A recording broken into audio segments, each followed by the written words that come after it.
Yay! Yeah, I'm supposed to be this.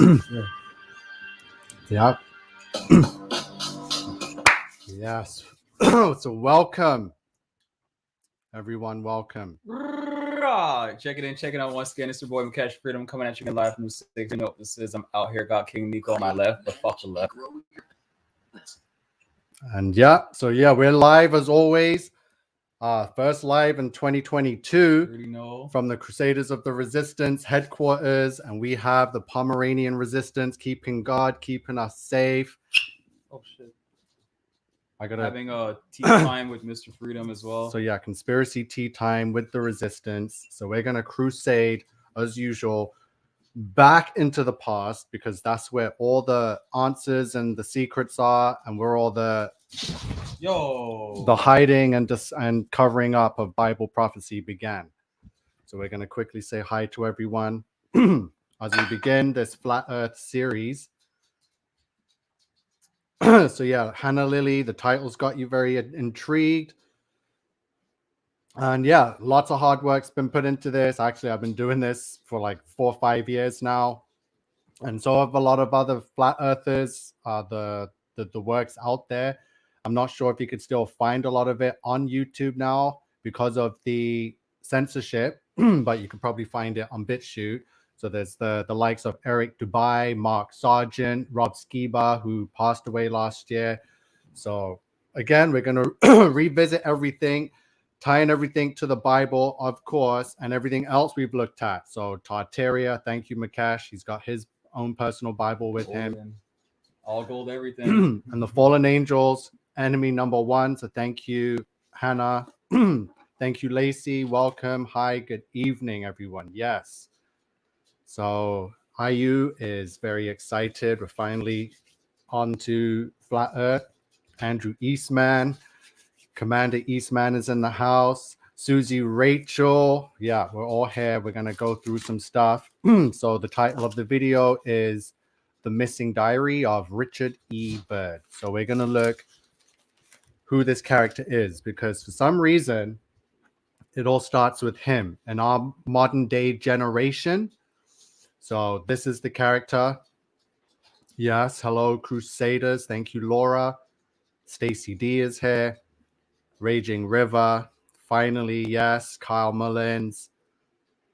Christina. Hello, T. Birmingham. Yes, of course. As in the days of Noah, we're here. We're in the final hour. We are in Revelations. We're in the end game now.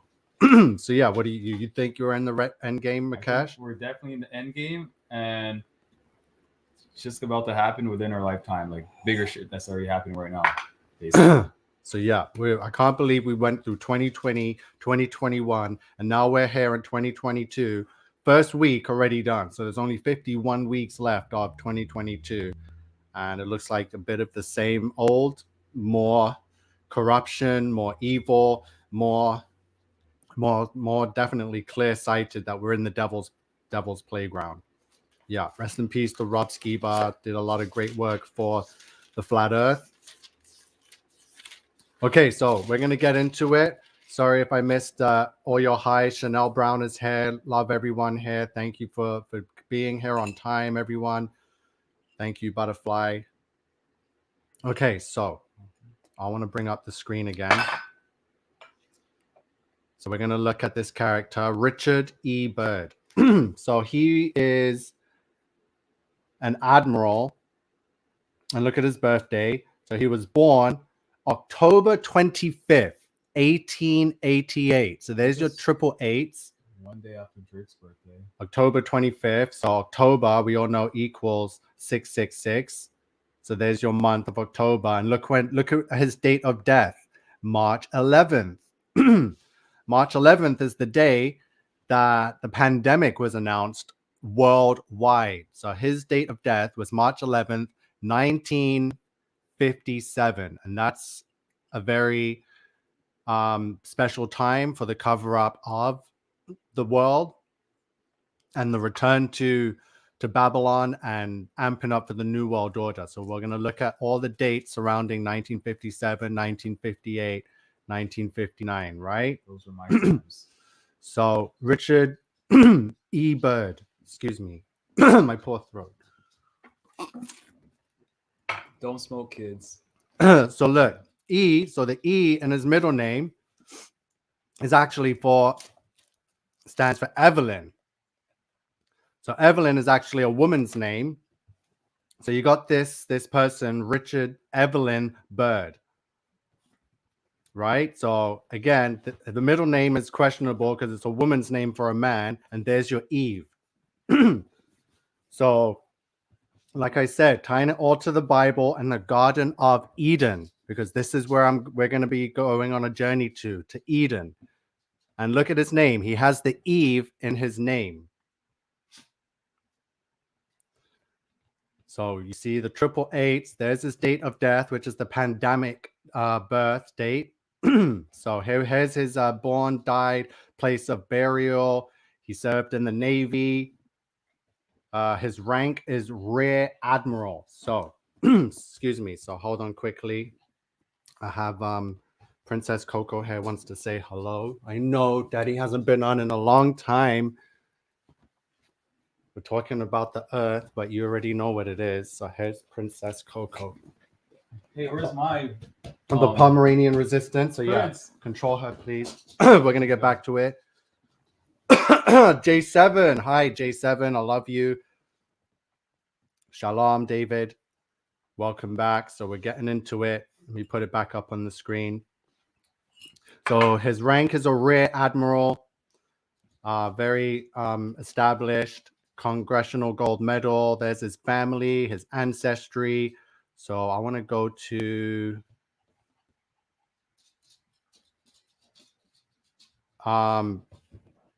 so yeah, here we go. Coco, please. So Coco's being bad right now. But that's what it's expected with a live show. So here's his memberships. So it's under memberships on the Wikipedia, and it says Byrd was an active Freemason. He was raised, became a Master Mason in Federal Lodge Number 1, Washington, D.C. on March 19th, 1921, and affiliated with the Kane Lodge 454, New York City, September. So yeah, he was a Master Mason, 33rd degree. Okay, so this is why so this is why this character, Richard E. Byrd, Evelyn, Eve, was chosen to do this expedition, because he was a 33rd degree Master Mason, and he was born into it in Lodge Number 1. So he's the guy, or woman, because we don't know exactly the sex, but they portray him as a he, right? So we're going to see what Eve got involved in. So let's look at some gematria codes, actually. So, because we always got to bring up the gematria, so I'm going to remove that. If you're wondering why I'm too quiet, I'm also doing a lot of learning here too. And yeah, I'm just starting to get into more Bible studies lately for the past month. So cut me some slack here. Yeah. Okay, let me move that. Sorry, I'm adding. So I'm sharing the screen. You limited who can comment on your. No, I didn't. I didn't limit anything. On the Facebook live stream? Or no? Okay, so you can see I got some numbers up on the screen. So in reverse satanic, I know his first name's not there, but I just put in Richard Eve Byrd equals 726. Yeah, Richard Eve Byrd. So I shortened the middle name to Eve, and it equals 726. So there's his rank. Rear Admiral Evelyn Byrd equals 666. Rear Admiral Richard Evelyn Byrd II, because his father was also named Richard Evelyn Byrd the first. And look at that, equals 311. March 11th, the date of his death. So his full rank and name, including title and everything, is 311. And Rear Admiral Richard Evelyn Byrd Jr. equals 1926. In the English Sumerian, which we use a lot, it's the alphabetical order times by 6. So there's his rank, his full name, and junior, because his father had the same name. So And it also shows that on the Wikipedia as junior. So 1926. 1926 is when this happened and took place. As you saw, his name equals his death date and the date, the year that this took place. So we're going to go into 1926. Let me see the comments quickly. 1926. So Tasha Case is ready to learn.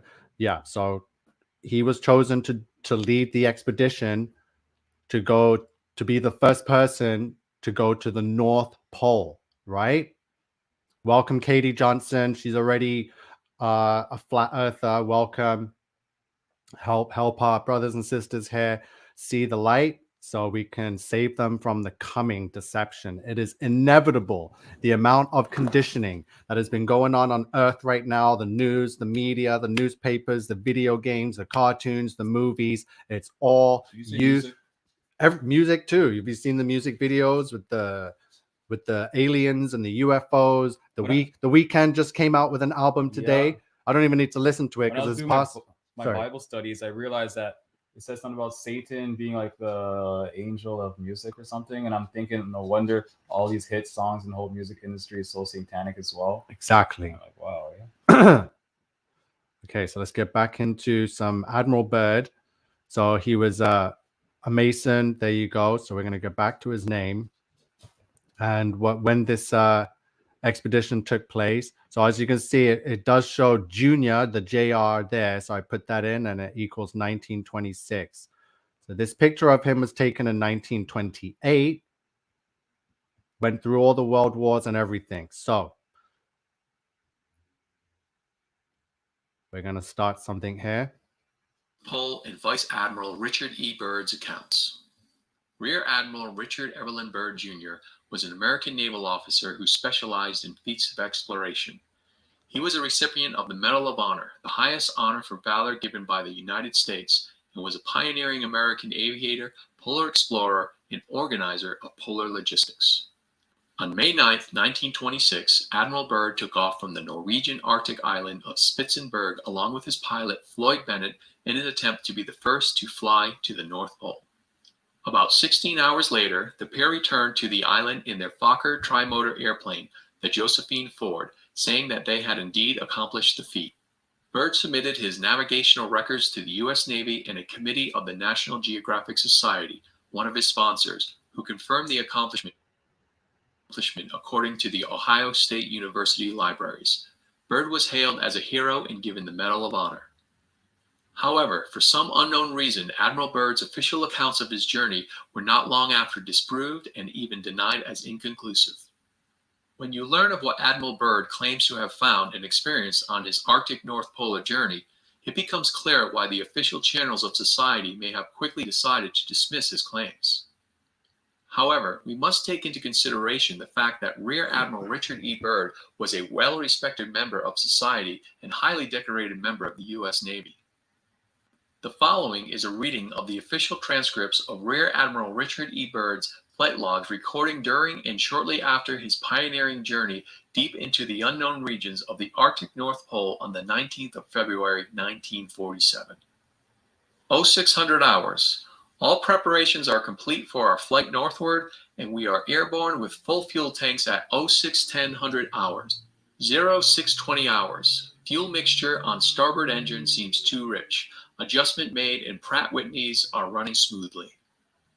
0730 hours. Radio check with base camp. All is well and radio reception is normal. 0740 hours. Note slight oil leak in starboard engine. Oil pressure indicator seems normal, however. 0800 hours. Slight turbulence noted from easterly direction at an altitude of 2,321 feet. Correction to 1,700 feet. No further turbulence, but tailwind increases. Slight adjustment in throttle controls. Aircraft performing very well now. So we're going into his diary. So it was missing. No one got the true accord of what happened on the expedition to the North Pole. So it was finally released and this is what we're going through. And it was all logged, as you can see, 640 hours, 700 hours, 800 hours. It's not going to be long, but once you see, because they had an army base like close to the North Pole, so they took off like right from there, and then he returned, right? So you got to take this in, and then I'm going to I've already gone through this. I'm going to tell you what is true and what is not true, what's a cover up and what's more psychological operation. Just as we went through with Tartaria, was it real? Was it fake? Is it just another fake conspiracy to hide real truth? Which it is. There was no mud flood. There is no Tartarians. It's just a cover up to hide the fallen angel world that got flooded. So it's Bible prophecy. So we're going to go back into this. Admiral Byrd's logged missing diary, and we're following through it right now.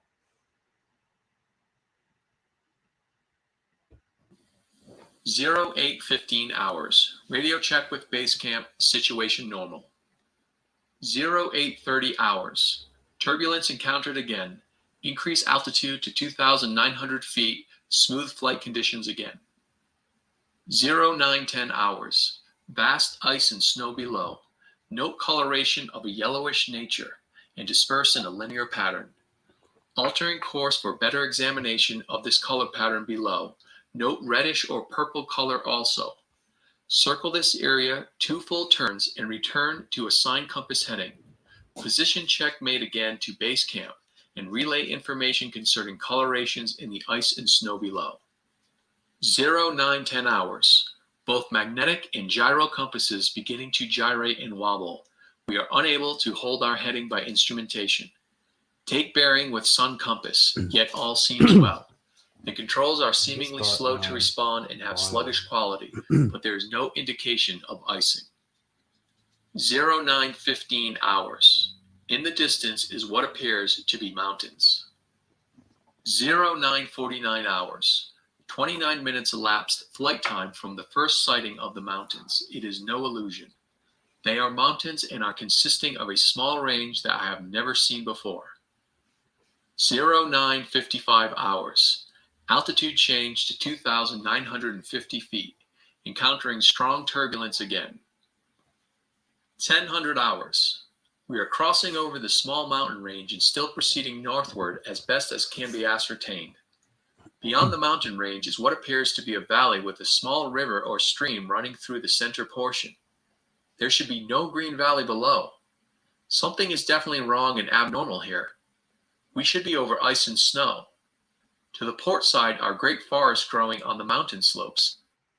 Wow. So there you go. 1,000 hours.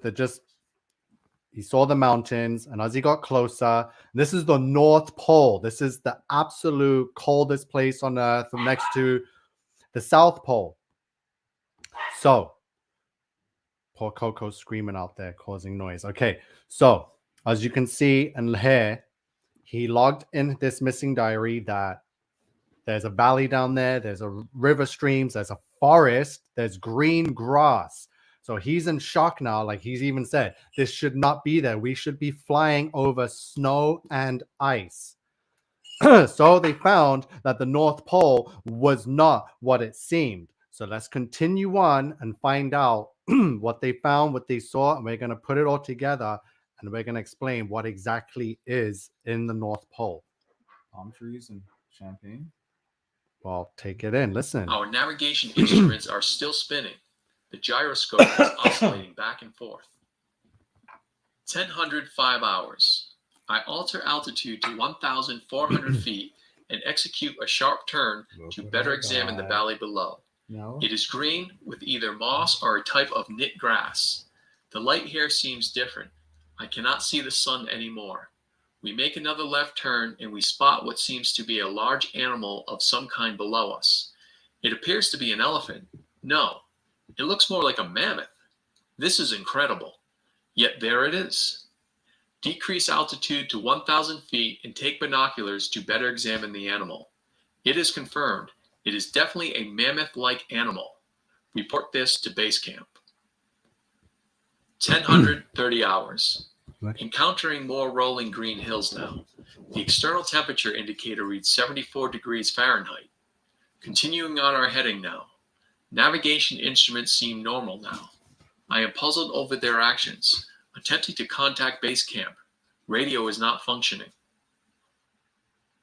1130 hours. Countryside below is more level and normal, if I may use that word. Ahead we spot what seems to be a city. This is impossible. Aircraft seems light and oddly buoyant. The controls refuse to respond. Wow, so a city. So rolling green hills, rivers, valleys, forest, not what you're supposed to be seeing in the North Pole, ice and snow. So that's out the window now. And now he's saying he sees a city. Wow. Okay, so we're going to get into it. Let's listen to everything and we'll discuss it afterwards. My God. Off our port and starboard wings are a strange type of aircraft. They are closing rapidly alongside. They are dish-shaped and have a radiant quality to them. They are close enough now to see the markings on them. It's a type of swastika. This is fantastic. Where are we? What has happened? I tug at the controls again. They will not respond. We are caught in an invisible vice grip of some type. 1135 hours. Our radio crackles and a voice comes through in English with what is perhaps a slight Nordic or Germanic accent. The message is, "Welcome, Admiral, to our domain. We shall land you in exactly 7 minutes. Relax, Admiral, you are in good hands." I note the engines of our plane have stopped running. The aircraft is under some strange control and is now turning itself. The controls are useless. 1140 hours. Another radio message received. We begin the landing process now, and in moments the plane shudders slightly and begins a descent as though caught in some great unseen elevator. The downward motion is negligible, and we touch down with only a slight jolt.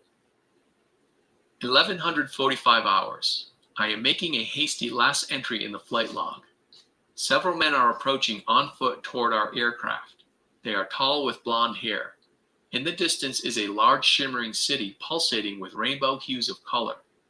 I do not know what is going to happen now, but I see no signs of weapons on those approaching. I hear now a voice ordering me by name to open the cargo door. I comply. End log. From this point, I write all the following events here from memory. It defies the imagination. It would seem all but madness if it had not happened. The radio man and I are taken from the aircraft, and we are received in a most cordial manner. We were then boarded on a small platform-like conveyance with no wheels. It moves us toward the glowing city with great swiftness. As we approach, the city seems to be made of a crystal material. Okay, so this is just it's just jumped completely from flying to the North Pole over ice and snow to landing in a secret city with forest, like hidden in the middle of the ice and snow. There's a city. Now the people took over their aircraft and landed them, and now they're gonna have a whole conversation. So I see Paul Byrne says the Norse aliens. So quickly, before we continue, so what this is leading into is the hollow earth theory, because this is the cover up for the flat earth. So if you have questions or want to know what happened, they're going to give you some more nonsense that ties in with their other nonsense. So they're still giving you a ball, but instead of it being, solid with crusts and a magna core, it's a hollow earth with a secret city inside the middle. So here's what they're describing as the people that are in Agartha, is these blondes with blue eyes and German accents, right? Or Nordic accents. And then we see a picture of this Agartha hollow earth theory, which is pretty much what they're leading towards. And just listening to the last few logs, I was just like, this is nonsense. That's not real. So I could feel it because I already know the truth. But they're trying to lead you down to a hollow earth theory, which is complete disinformation, right? Yes, Island Boy, crazy info. This is real. This is from the mouths and the diary of a 33rd degree Master Mason, Admiral Byrd. His name ties into the year that this took place, 1926, and then 1947. So we're going to get into that. This is going to be quite the series. We're going to go through all the operations and how what they found and what they did immediately. I've looked into it, so I want to share it all with you. Okay, so they're leading towards, let's get back to it. Soon we arrive at a large building that is a type I have never seen before. It appears to be right out of the design board of Frank Lloyd Wright, or perhaps more correctly, out of a Buck Rogers setting. We are given some type of warm beverage, which tasted like nothing I have ever savored before. It is delicious. After about 10 minutes, two of our wondrous appearing hosts come to our quarters and announce that I am to accompany them.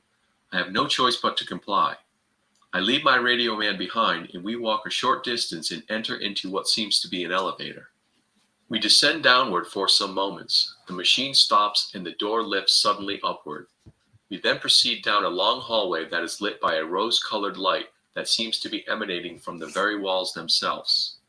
One of the beings motions for us to stop before a great door. Over the door is an inscription that I cannot read. The great door slides noiselessly open, and I am beckoned to enter. One of my hosts speaks. "Have no fear, Admiral. You are to have an audience with the master." I step inside, and my eyes adjust to the beautiful coloration that seems to be filling the room completely. Then I begin to see my surroundings. What greeted my eyes is the most beautiful sight of an entire existence. It is in fact too beautiful and wondrous to describe. It is exquisite and delicate. I do not think there exists a human term that can describe it in any detail with justice. My thoughts are interrupted in a cordial manner by a warm, rich voice of melodious quality. "I bid you welcome to our domain, Admiral." I see a man with delicate features and with the etching of years upon his face. He is seated at a long table. He motions me to sit down in one of the chairs. After I am seated, he places his fingertips together and smiles. He speaks softly again and conveys the following. "We have let you enter here because you are of noble character and well known on the surface world, Admiral." Surface world. I half gasped under my breath. "Yes," the master replies with a smile. "You are in the domain of the Ariani, the inner world of Earth. We shall not long delay your mission, and you will be safely escorted back to the surface and for a distance beyond. But now, Admiral, I shall tell you why you have been summoned here. Our interest rightly begins just after your race exploded the first atomic bombs over Hiroshima and Nagasaki, Japan. It was at that alarming time we sent our flying machines, the Flugelrads, to your surface world to investigate what your race had done. That is, of course, past history now, my dear Admiral, but I must continue on." Okay, so now they're talking about okay, this is, to me, this sounds fake, but that's what's in his diary. And considering, yes, he is a 33rd degree Master Mason, a member of Lodge Number 1, Washington, D.C. It's on Wikipedia under memberships. So this is the disinfo. This is how they're covering it up. There's no way they found a secret world in the hollow earth. And the Ariani race greets them and says, "Oh, welcome, Admiral. You're well known on the surface world, and now your people have atomic weapons, and we're worried because you blew up Japan." So this is nonsense. And they got these flying machines named Flugelrads. So let's quickly see what these Flugelrags look like. This whole hollow earth thing is such nonsense. Flugelrad. The Flugelrad. So that's a Flugelrad. It's a flying saucer, right? So that's what they're trying to claim, that these flying saucer machines are theirs. Thank you, Sue. Just thinking how fake it sounds. But yeah, you can order the book on Amazon. I was going to get a copy, but I'm not even going to waste my time because we can just listen to it on the computer. It's not worth any money or anything to deal with Amazon for this nonsense, fake Mason crap, right? But we have to go through it because everything after what happened here is how NASA was born, how the whole universe was born, which is complete nonsense. So let's get back into this whole discussion with the Ariani race. "You see, We have never interfered before in your race's wars and barbarity, but now we must, for you have learned to tamper with a certain power that is not for man, namely, that of atomic energy. Our emissaries have already delivered messages to the powers of your world, and yet they do not heed. Now you have been chosen to be witness here that our world does exist. You see, our culture and science is many thousands of years beyond your race, Admiral. I interrupted. But what does this have to do with me, sir? The master's eyes seemed to penetrate deeply into my mind, and after studying me for a few moments, he replied, Your race has reached the point of no return, for there are those among you who would destroy your very world rather than relinquish their power as they know it. I nodded, and the master continued. In 1945 and afterward, we tried to contact your race, but our efforts were met with hostility, and our Flugelrads were fired upon. Yes, even pursued with malice and animosity by your fighter planes. So now, I say to you, my son, there is a great storm gathering in your world, a black fury that will not spend itself for many years. There will be no answer in your arms. There will be no safety in your science. It may rage on until every flower of your culture is trampled, and all human things are leveled in vast chaos. Your recent war was only a prelude of what is yet to come for your race. We here see it more clearly with each hour. Do you say I am mistaken? No, I answer. It happened once before. The Dark Ages came, and they lasted for more than 500 years. Yes, my son, replied the master. The Dark Ages that will come now for your race will cover the earth like a pall. But I believe that some of your race will live through the storm. Beyond that, I cannot say. We see at a great distance a new world stirring from the ruins of your race, seeking its lost and legendary treasures. And they will be here, my son, safe in our keeping. When that time arrives, we shall come forward again to help you revive your culture and your race. Perhaps by then, you will have learned the futility of war and its strife, and after that time, certain of your culture and science will be returned for your race to begin anew. You, my son, are to return to the surface world with this message.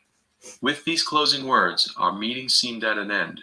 I stood for a moment as in a dream, but yet I knew this was reality, and for some strange reason, I bowed slightly, either out of respect or humility, I do not know which.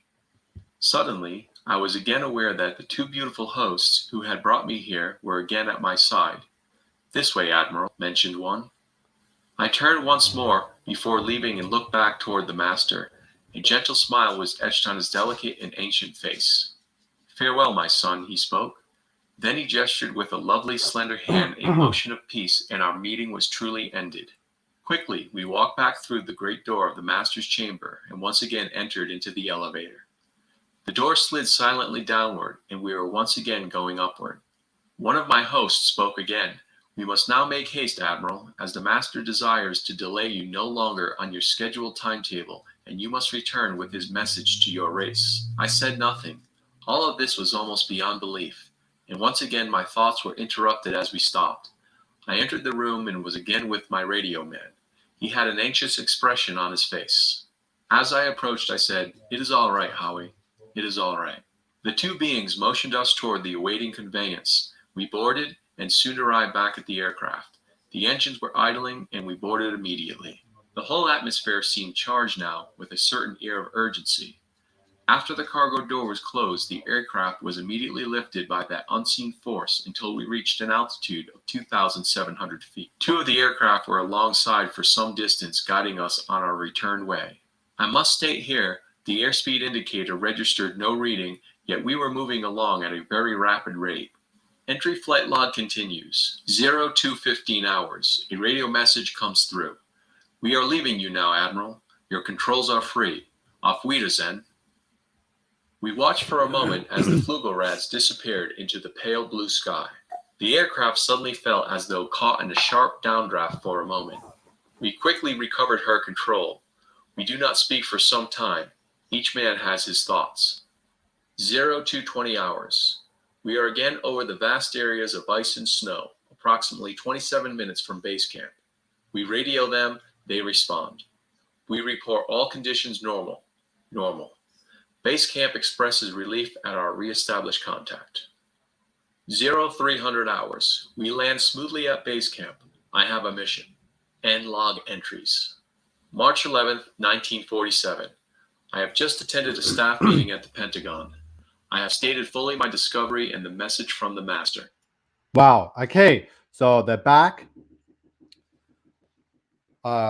And look at the date. It's March 11th, 1947, which is the day he dies 10 years later, right? 1957, March 11th. So again, March 11th keeps coming up. The 311, it's the pandemic date. It's the date that he arrives at the Pentagon to be briefed after what happened in the North Pole. And I'm going to tell you what happened, because what this diary says, according to him, is not what happened. I'm going to show you what exactly happened, and we're going to laugh at what happened, right? So again, he dies on this date 10 years later. So let's finish it up. All is duly recorded. The president has been advised. I am now detained for several hours, 6 hours, 39 minutes to be exact. I am interviewed by top security forces and a medical team. It was an ordeal. I am placed under strict control via the national security provisions of the United States of America. I am ordered to remain silent in regard to all that I have learned on behalf of humanity. Incredible. I am reminded that I am a military man and I must obey orders. December 30th, 1956. Final entry. I must write this diary in secrecy and obscurity. It concerns my Arctic flight of the 19th day of February in the year of 1947. There comes a time when the rationality of men must fade into insignificance, and one must accept the inevitability of the truth. I am not at liberty to disclose the following documentation at this writing. Perhaps it shall never see the light of public scrutiny, but I must do my duty and record here for all to one day read. These last few years elapsed since 1947 have not been kind. I now make my final entry in this singular diary. In closing, I must state that I have faithfully kept this matter secret as directed all these years. It has been completely against my values of moral right. Okay, so he was briefed March 11th, 1947, right? And they told him, you're a military man, you're sworn to secrecy for the sake of humanity, right? So whatever he's found out and discovered in the North Pole, he was reminded at the Pentagon through orders of the president to remain silent, that you're a military man. And then it skips to like 10 years later, pretty much just about when he's about to die, 3 months before he dies. So the end of is December 30th, 1956. So 3 months before he dies, he's talking about his regrets and how he's kept it quiet all this time. We're going to finish it off. So listen to what he says. Now I seem to sense the long night coming on, and this secret will not die with me, but as all truth shall, it will triumph, and so it shall. This can be the only hope for mankind. I have seen the truth, and it has quickened my spirit and has set me free. I have done my duty towards the monstrous military-industrial complex. Now, the long night begins to approach, but there shall be no end. Just as the long night of the Arctic ends, the brilliant sunshine of truth shall come again, and those who are of darkness shall fall in its light. For I have seen that land beyond the pole, that center of the great unknown. Admiral Richard E. Byrd, United States Navy, December 24th, 1956. Wow. So his closing words, you saw, he's like, oh, I feel the long night coming on. So he's regretful. He's like, oh, I served my time for the military industrial complex. So let's quickly do back to the gematria calculator. Actually, yeah, let's go to the Bible before we get to it. So all of that was some truth, but full of lies. There were no Ariani race. There was no Flugelrads. There was no Hollow Earth and a whole city, right? So we're going to show you the cover of his book. I'm going to bring it up because we have to get into the imagery and what's true and what's not true. This is where I come in to help you decipher through the madness and the disinfo and process the truth, okay? Sorry, let me share the screen again. Okay, so we're gonna go Google this quick. Yeah, Richard Byrd's diary, images. So as you can see, here it is. The cover, the front and back of it, and look at the front. Look at the image on the cover of his diary once it was finally released.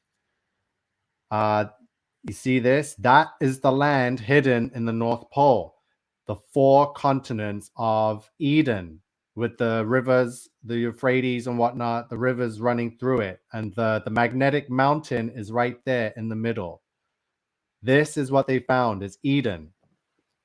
So that's just on his the book cover for his diary. So I want to show you a clearer picture of the the hidden land inside of inside the North Pole, because it is Eden. So here's a better look at it. So as you can see, it's like this is North America, but it's right there in the North Pole. And there's the magnetic mountain. That's why all compasses point to north, because this is where it is. Okay, so let's go to the Bible now, because I'm going to tell you what he ran into, because the Bible fully states what happens if you try to go back to Eden, because we were banished from Eden because of what our ancestors, Adam and Eve, did. Sex and fornication in the Garden of Eden is the original sin, which is why God got angry and was furious and banished Adam and Eve out of Eden, told them to go east. And we're going to get to the Bible because it is in Genesis. Genesis 3:24. So he drove out the man, and he placed at the east of the Garden of Eden cherubims and a flaming sword which turned every way to keep the way of the tree of life. So, as you know here, everything in the Bible is literal truth. So it says that the cherubims guard Eden after man and woman were banished and expelled from paradise. So it says the cherubims are there and the flaming sword. So there is no Aryan race. There is no Flugerads. What happened is when these Masons and these satanic scum tried to go to Eden, they were turned away by the cherubim. They saw the flaming sword and they were told, don't ever return. And they knew then that the Bible was the truth. So they came up with this whole German swastika story, Hollow Earth, to cover everything, right? Because they're not in the business of sharing with the world and humanity Bible prophecy. So there it is in Genesis 3:24, and this is what they saw. So cherubim, God, Eden. Cherubim equals 474 in English Sumerian. So for all you regular crusaders that are familiar with the gematria and the numbers, there's cherubim from the Bible, the guardians of Eden. There's your magic number 474, which ties in with everything that's happening now. Right? So here's more flags that took place in 1926. It's all there. And then we get into Operation Highjump. So Operation Highjump, officially titled the United States Navy Antarctic Development Program from 1946 to 1947. So there's your 47. That's another Freemason number because it's 47 degrees on the compass and it's 90 degrees on the square, right? So that's why they use the number 47. And again, remember, Admiral Byrd's middle name is Evelyn, Eve. So he went to Eden. So it's like Eve returning to Eden, right? So, and according to his birth chart and the year he was born and all the numbers, It's wild what they're doing. They're covering and hiding Bible prophecy by mimicking and mirroring and just all this distorted devil crap going on right in plain sight. And they release what they want us to see, not the full truth. And of course, they're going to release this diary and take out all the truth, whether it was always in there, and come up with this nonsense story that ties in with New Age and ancestry and Aryan race. It's nonsense. It's another fake story to fuel the fire for their other fake religions, right? So yeah, from 1926 to 1947, they found Eden in the North Pole. So but we'll never know the truth, but we do know what happened. He didn't come across these blonde, perfect race. No, came across the cherubim and the flaming sword of Eden and were turned away. So Eden is right there in the north. That's why all nations around, surrounding and close, like Scotland, Sweden, Norway, Denmark, which is Edenmark, and Sweden is southwest of Eden. We'll get into that, but we're going to try and get into this whole diary thing. We don't need to spend too much time, but we covered that pretty quick, so I got more time to go through anything more. So what's everyone saying regarding that diary? I know Sue said she felt when it started to look fake. So yeah, King of Kings says the Book of Enoch was my first real awakening. Of course, we need it and together with the Holy Bible. The Holy Bible still has so much power and tells you everything right there from Genesis all the way to Revelation. So again, Eden is there. Man was driven out. It didn't disappear anywhere. It didn't disappear in the flood because the angels' buildings are still there, which means Eden is still there. And when they flew over the ice and snow and finally saw it, and the cherubim told them, don't return, then they came back. And what they did then, in the next 10 years, up until he died, you're going to see the dates, you're going to see the operations that took place. And again, this is right after World War II, right? Paul Burns, wow, Nico, I never thought of it like that. Sweden, southwest of Eden, of course. And Denmark is just Edenmark without the E, right? Aberdeen is Aber Eden, right? It just goes on. Norway is the way to the north. It's all coded. I've looked into all the names of the cities. Edinburgh, capital of Scotland, is actually Edinburgh. So there's a lot of Eden in the world. I've shown you the cane and all the pharmaceutical drugs and how cane is still corrupting our DNA. I showed you Ham and how Ham was given this whole world after the flood because of his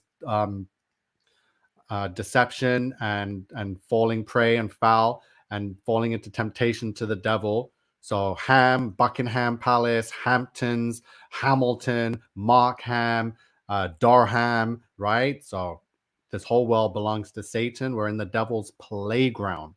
And the devil is a child. The devil is a bratty little kid, a problem child.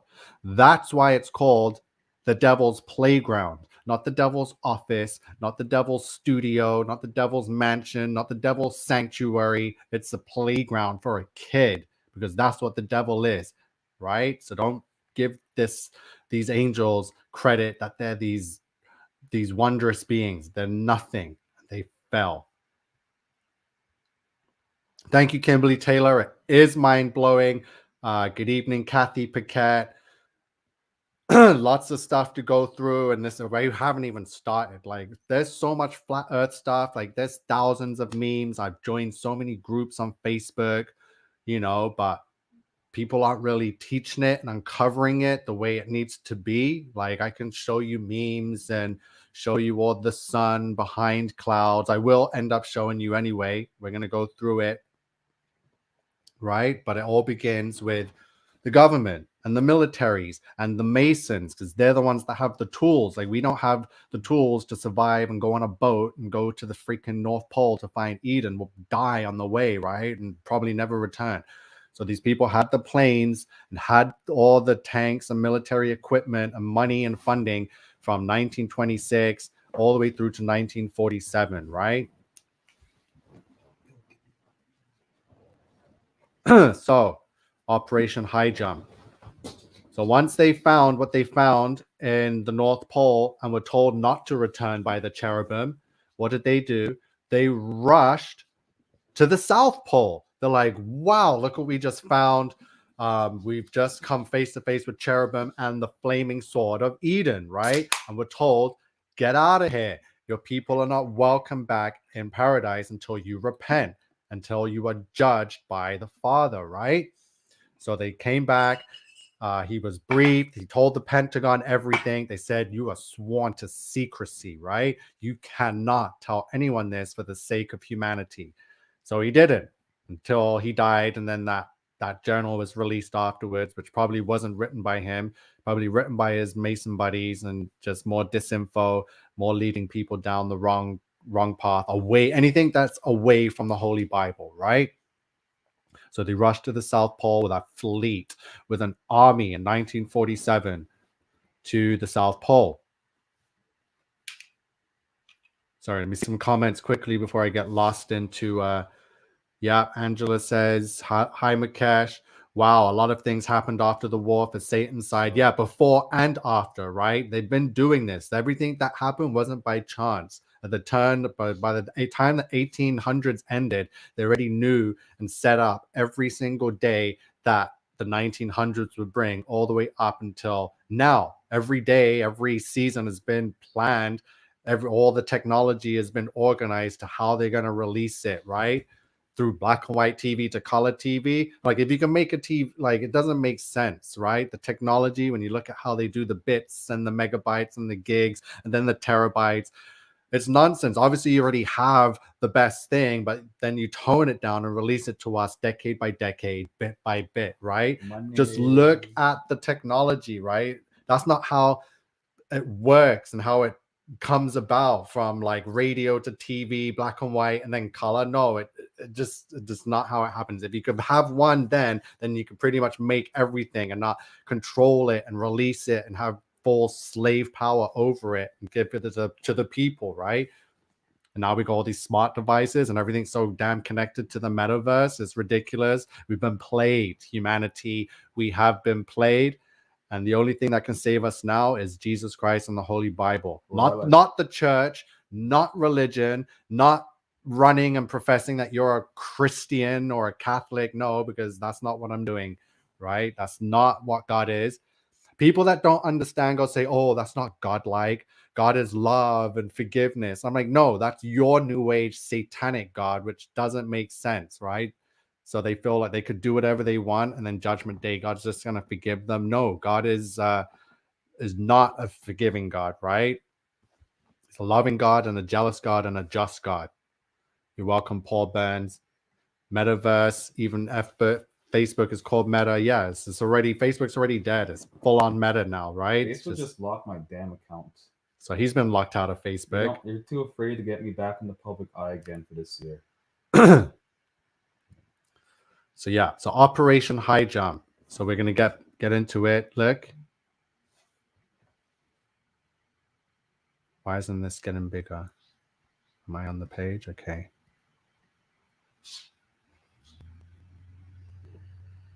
So yeah, it says a force. So there was a task force, 68 included, 4,700 men. So 13 ships and 33 aircraft.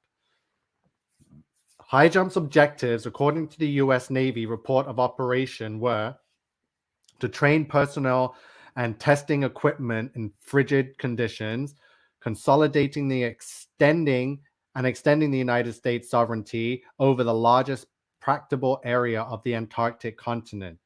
So they wanted to set up bases, claim it, and explore. That's what they wanted to do. So there's a whole timeline of what happened. It's all here on Wikipedia. I'm going to tell you what happened because there's no point in going over everything. Like, hundreds of people have already done it, right? So here's what happened with Operation Highjump. We're going to go one operation at a time. Like you saw, 4,000. Wait, did it really say 4,700 people? 4,700. So is that what it said? Yeah. 4,700 men. So there's your Mason number 47 again in 1947. 4,700 men. Why couldn't it be 4,500 or 4,000 or 5,000 on the dot? No, it had to be 47. So there's your 47 again. So the ice wall, that's why it's called Highjump, because they had to get up 200 feet just to get onto the surface of Antarctica, which is not a continent, right? I did Highjump in high school and elementary, but yeah. So they had to bring all the ships there, all the tools, all the trained Navy personnel that could withstand the frigid minus like 100-degree weather, right? So it's freezing. So it's not like an operation that just any of us could jump in a boat with a couple of buddies and go and explore. You would be dead by the time you reached like anywhere, right? So it's not happening. This is how they were able to do it 70 years ago, right? Back in the 40s. So let me see. So yeah, 33 aircraft. Good job. So all the numbers are there. You guys are all catching it. The 4,700, the 33 aircraft. It's all by design. Joseph Aquaviva, welcome. Beast equals 47. Yeah, but I told them that the compass on the compass and square. So the square is at 90 degrees and the compass is at 47 degrees on the top, right? So yeah, what is the curse of Tecumseh? But I think you're right about Biden dying. So yeah, everyone's here sharing information. Biden, as in Brandon. Let's go, Brandon. Let's go, Let's leave that down Brandon. below in the comment section. Let's go, Brandon. So yeah. So Joseph says sharing National Aeronautics and Space Administration 666, and we're not even there yet.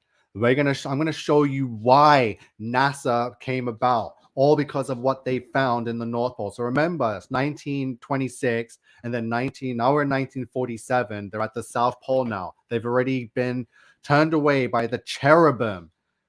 Admiral Byrd was turned away by the cherubim and the flaming sword, as it states in Genesis 3:24, right? So they knew not to go back to the North Pole. And guess what? No one has ever gone back to the North Pole because the military agreed, no, we cannot go back. We cannot let the world know. So they went to the South. So we're still like 11 years, 12 years until NASA, right?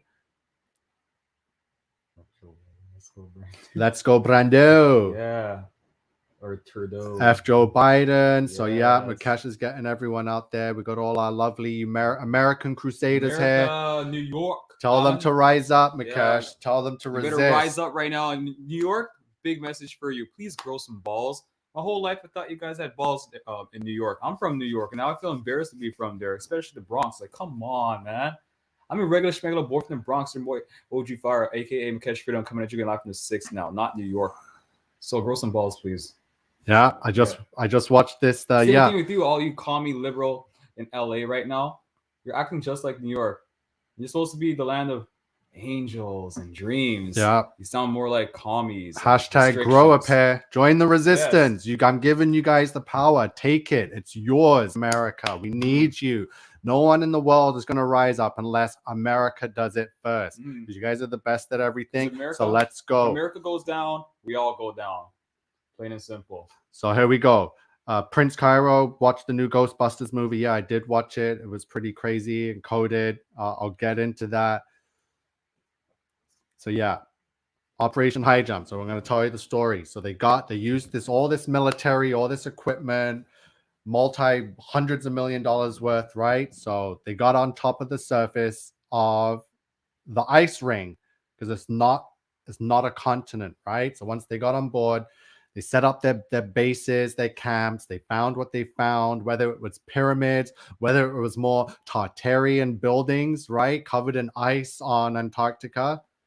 This is what they're not going to tell us, but there's a lot of people on the internet. I've looked at all the Google Earth images, and there's so many structures on Antarctica, right? So the whole ice age and gazillion years ago and before the dinosaurs, nothing, that's nonsense. No one can look at a rock and tell you it's friggin' 400 years old from the prehistoric era. No, never. That's crap. You're going to look at a stone and tell me, no, this stone is like 5 years old. You know, this one is like 3 years young, but this one's 7 million. You know, it's from the prehistoric dynastic era. So they found stuff and there was more. We're going to get into it. I won't be able to find it now.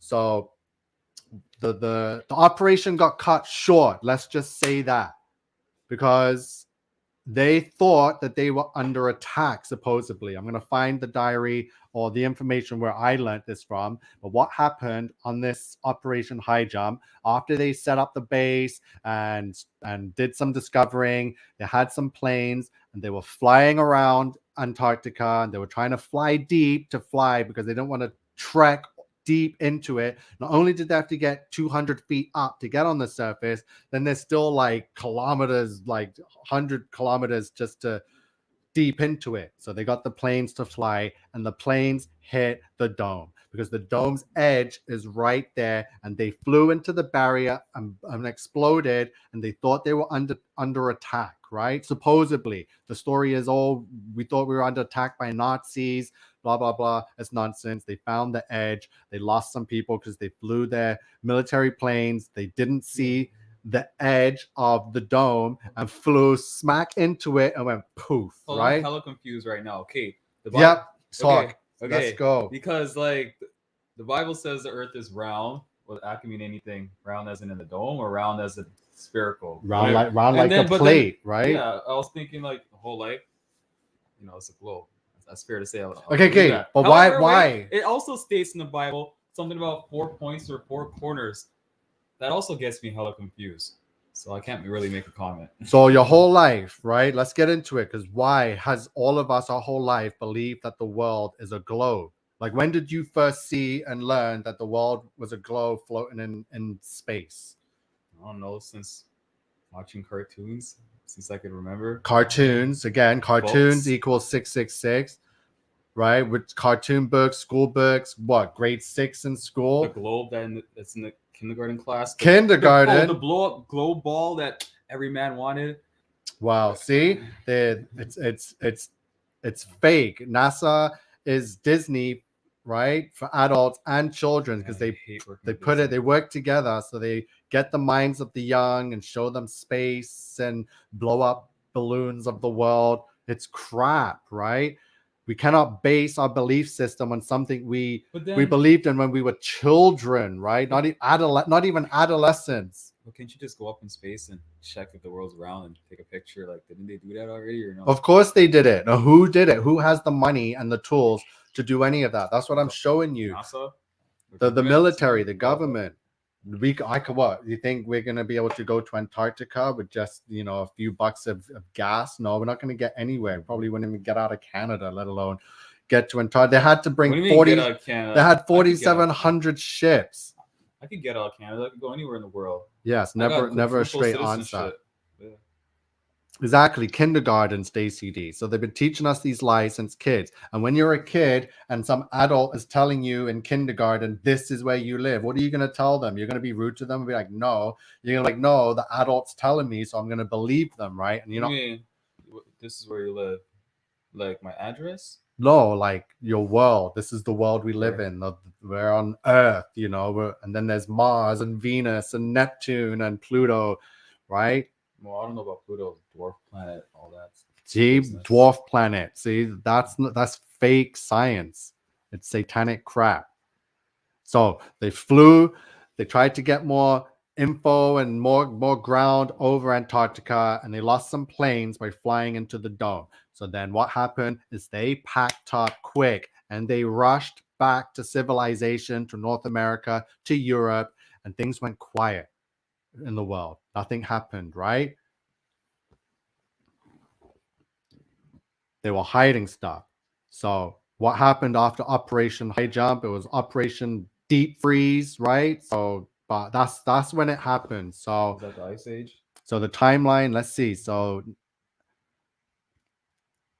after the operation ended, a follow-up Operation Windmill returned to the area in order to provide a ground truthing to the aerial photography of Highjump from 1947 to 48, right?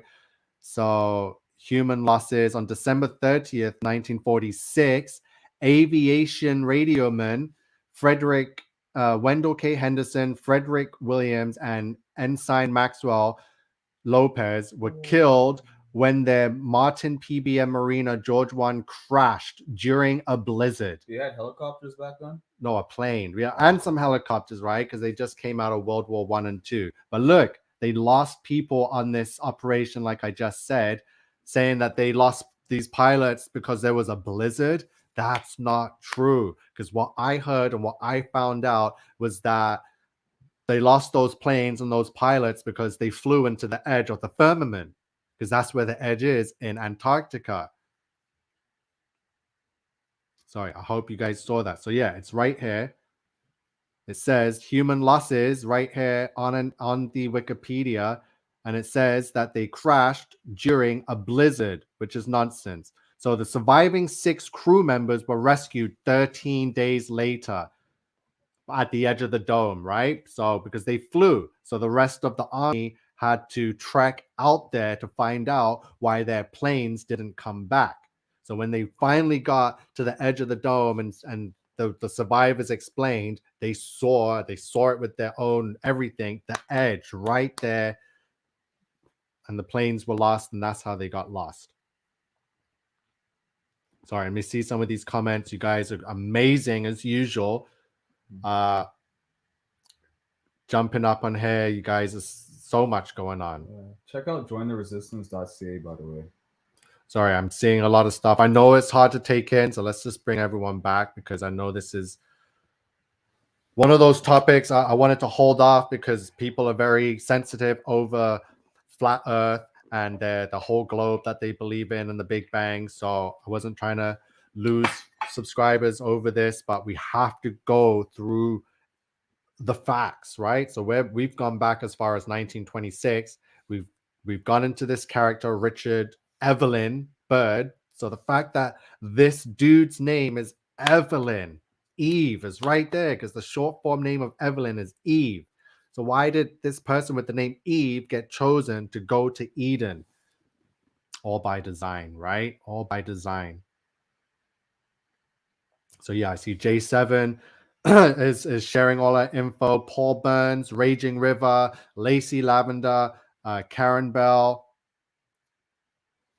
Karen says that What's up? she's calling you my sidekick. See, you're distracting. Thank you. He wanted to eat cereal live on the show, and I was Just like, no, go- that's going to be too distracting. No, comment down below. Would you guys be interested in me picking out the mushrooms? Not the mushrooms. The marshmallows. Marshmallows out of the Lucky Charms and put into a separate bowl and pour strawberry milk out of it. I'll just sit there and eat it because that's originally what I wanted to do. So if you guys want to watch me eat cereal, comment down below and comment your favorite cereal as well. So Justin Litz has a good comment here. Wait till you see the second sun. So going back to the diary, when he gets to the North Pole, he says that he cannot see the sun anymore. And then he says the light here is different because Eden has its own sun. Whether it's the black sun that people have been hearing of, it's not the black hole sun. The black hole sun is the second sun, the fake sun. That's why all our weather is weird these days. That's why Stacy posted on Facebook the other day that it was like 4 a.m. It's supposed to be pitch black, but the daylight's coming through her window. So I'm like, hold on. weird stuff. But then, okay, you talk about that, but then what about this whole geoengineering thing? What's your opinion on that?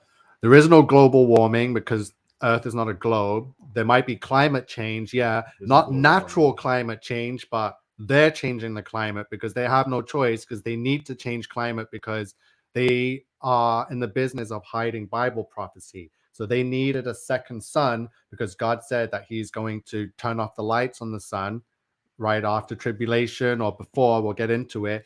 And if the sun goes dark, then people will know that, wow, this is a Bible prophecy. So when the sun does go dark, NASA has a fake sun that's going to stay on. And it's that they're both circling together around Earth, right? So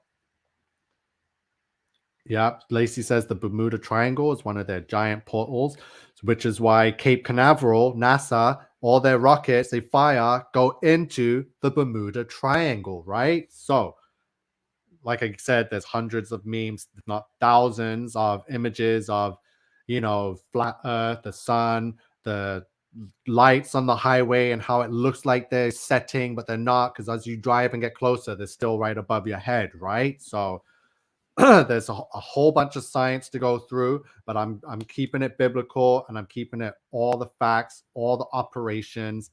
So you see there, I cannot believe this guy says human losses. So they lost human lives because they blamed it on a blizzard. So you know how the military likes to lie. You see it in the Hollywood movies every time when the military accidentally gets involved. Something that says, "Oh, well, we're going to tell the press." Oh, just tell them what you always tell them: training exercise. But this wasn't a training exercise because these guys died. They didn't even know that they were flying into anything, so they didn't even have time to eject or turn around. They just flew, and here comes the firmament dome. That's exactly what happened. So they had to pack up and go back, stay quiet, cover up their tracks, and prepare the next step. Because what they found, first of all, they found the Garden of Eden, and then they find the firmament. So they put two and two together, like, this is God's world. It's true. We need to hide it. We need to not let this get out. So Sandra Barron says, sidekick is funny. Marshmallows, do it. Yeah, the see? fruity pebbles, or the Exactly. cinnamon toast crunch. Hit my DMs on Instagram, mukesh._mukesh._ and text me.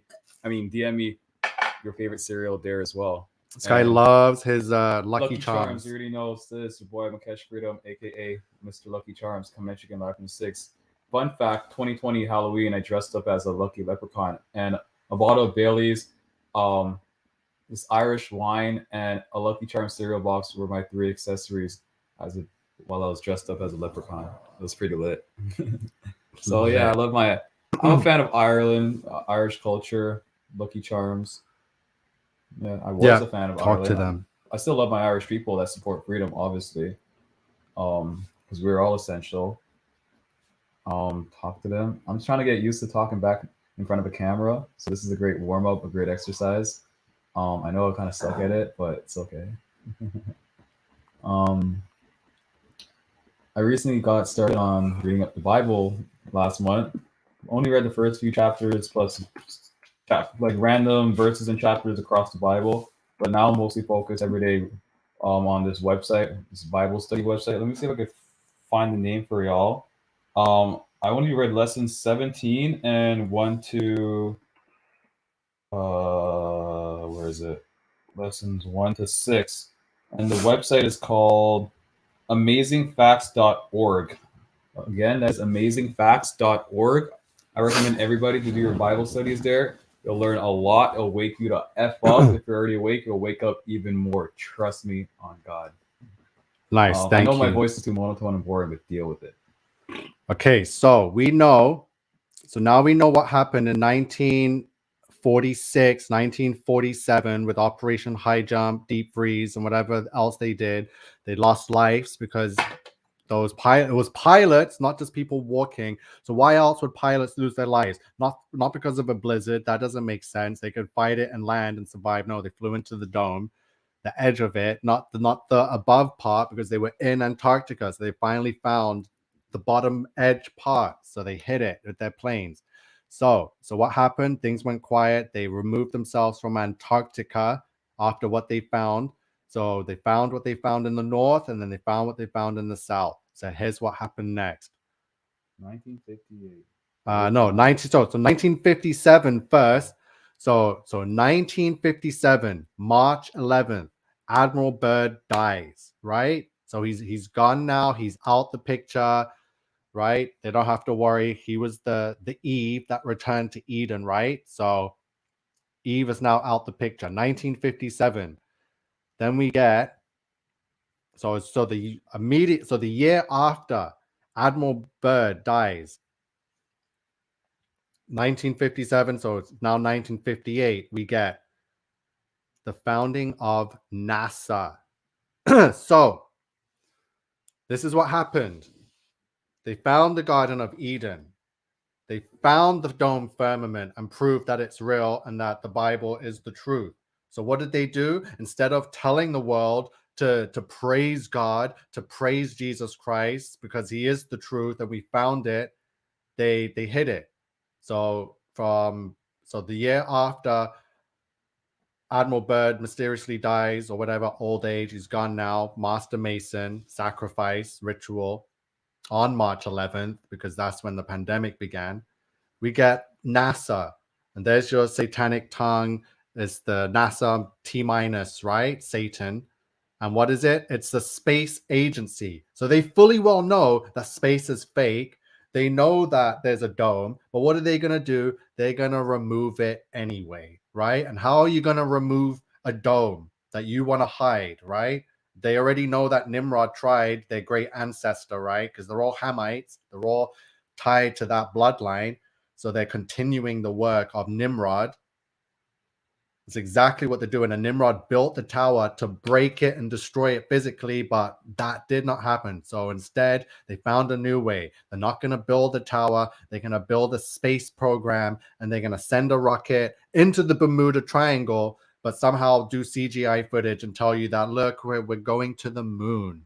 That's why they need the space program, because it helps remove the dome firmament. And once the dome firmament is removed, then that removes God.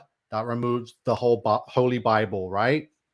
So again, 1958, they founded NASA. And guess what they did the year after the founding of NASA?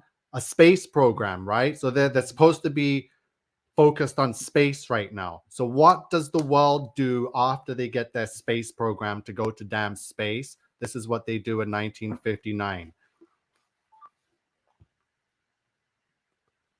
The Antarctic Treaty, right? 1959, they signed the Antarctic Treaty. Here you go, December 1st, 1959. So instead of focusing on their new space exploration and getting them their Apollo missions ready to go to the moon, they're getting every nation of this world and their one world government to sign papers and documents saying that Antarctica is off limits. Why is it off limits if you're focused on going to space? Right? Because what they found, they're trying to hide. So in 57, Admiral Eve Byrd dies. 58, they create NASA, a space agency to explore space, but they're still set on Antarctica because the following year they're banning every nation exploration rights to go to Antarctica, and they sign a treaty, right? So there you go. So that's the timeline of what happened once they had the military funding and technology and their Admiral Eve to return to Eden and see it for themselves. Thank you, J7. Yes. So once we get into the Apollo 11 or 13, whatever it is, I don't know which one's the film, or yeah. So Neil A. Armstrong is Neil A. Alien backwards, just like Eve for Admiral Evelyn Byrd. Then you get Alien. So they're all part. So they send Neil Armstrong to this fake space because they needed to fake the alien invasion. So Neil Armstrong is connected with Alien, and it was Admiral Eve Byrd that went to Eden. So they have the connection, the biblical satanic connections, right? Can you believe this? You said you're trying to fake an alien invasion. Yeah. So what are your thoughts? Have you seen much alien stuff going on lately? I saw there was a story about a naked alien sighting somewhere in the States. It's ridiculous. For years, for decades, about alien sightings. However, straight cover up, says David Minnie. Thank you. Sandra Barron says that things are happening in Antarctica for sure. There's a lot. Okay, look at all the buildings we have here on our Antarctica for like a boat ride or something. No, you cannot. You cannot go anywhere near Antarctica. I cannot do something. I'm gonna put my mind to it. They have a treaty. Someday in the future, I'm gonna get my own private jet with like look the best technology. I'll read it for you. I'm gonna show you what the Antarctic Treaty is, why no one can go there. So the Antarctic Treaty and related agreements, collectively known as the Antarctic Treaty System, regulate international relations with respect to Antarctica, Earth's only continent, which is not a continent, without a native human population. And they want to keep it that way because there's too much to hide. It was the first arms control agreement established during the Cold War, setting aside the continent as a scientific preserve, establishing freedom of scientific investigation and banning military activity for the purposes of the treaty system. What? So how did they get all these nations? I'm going to show you how many. It was like over 100 countries signed this, but they're in the middle of a freaking Cold War and world wars just happened. And then the nations are not supposed to be friends, but all of a sudden they agree, yeah, it's for science. It's a bunch of bollocks. Thank you, David Many. The treaty makes no logical sense. People cannot justify it. It does not make any sense at all. You cannot just ban a continent, people from a continent, and have it reserved for scientific exploration. That's a load of crap. People still live in Alaska. People still live in Greenland, right? It's nonsense. Absolute nonsense. People live in Nunavut, Canada. Crazy. I want to go to Iceland someday. You seen Justin Bieber's music video? What's that? When he's in Iceland with the Pirate Black 350s on? No. I'll show you. No, those songs, his songs are crap. Not like they were 2016. Oh, that was from the Purpose album back in 2015. Yeah. So there you go. A naked alien was spotted in Montana, and Montana equals 666. Just like the Chino Hill sighting posted by TMZ a couple months ago with a UFO sighting, and Chino Hills equals 666 also. There's viewers in here that's confused about what do you mean by this certain name or word equals 666. Can you show them the website you use to demonstrate, please? Where? Who said that? Someone said that? No. I just know some people watching or might be confused about, because I'm also confused. How does Montana equal 666? First of all, explain who you are. Sonia wants to know who's Mukesh Freedom right here. Okay, Mukesh Freedom. I'm a freedom fighter. I'm Ontario's youngest organizer. Apparently, I got that title. Chris Kai's right-hand man, his assistant, graphic designer, merchandise manager, blacklisted actor for basically going to freedom rallies. Yeah, he's an actor. He was. What did model. you get? What did you get fired from? First, Toronto only has two top casting directors, and the first one I burned through because it was right after Adamson Barbecue.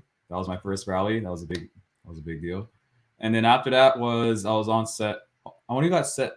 Star Trek. Yeah, Star Trek. I only got booked a few times last year. No, a few times after I was done the movie called One Up. So when I was on set for Star Trek, I was having this weird day. I'm never ever the last one to get my hair, makeup, and wardrobe on. But I was. And then before that, though, the casting director, the other one that I did not burn through, and my agent was all on this three-way phone call with me for a super long time, over an hour on the phone, trying to explain to me, just staying low-key, trying to see if they could trust me and comply and all that BS. And I'm like, yeah, I know. And the fact that, okay, the Freedom family is obviously approving me of wearing a muzzle and complying a little, but they know I'll have shit to pay off, and it's not like anybody was there, and blah blah blah blah blah. Still, I still get there. Still off of me as much as possible because I'm eating, and that's the gateway out. Eat as much as possible and be outside as much as possible, so you're not caught really wearing a muzzle that often.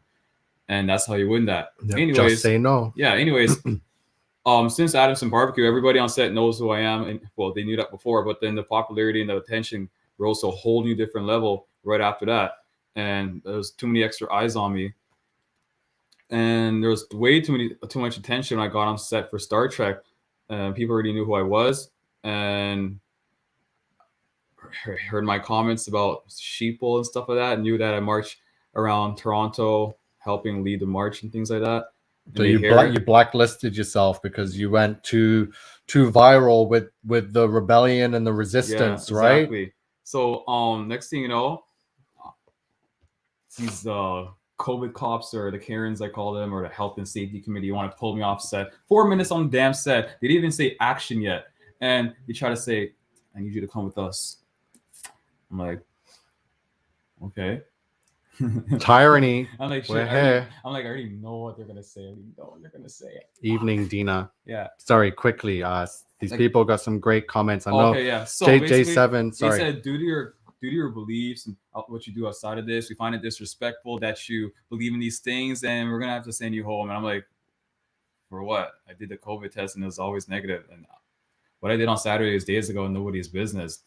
Yeah, but is everybody there tested? Blah blah blah blah blah. I'm like, I know many people that are hanging out in parties and things like that, and they're here on set and they still go to set. So how's this any of your business when I basically quarantined just yesterday and did the test just yesterday and the day before, and was at the rally on Saturday, and today's Tuesday. I try to smarten them out, whatever. Anyways, later on, I was on the phone with the health department, told them the situation. They're like, oh, if they feel like you're endangering their health and safety, they could kick you off set. I'm like, huh? So basically, they could just pick and choose whoever the fuck they want to kick off set, and I just hung up on her.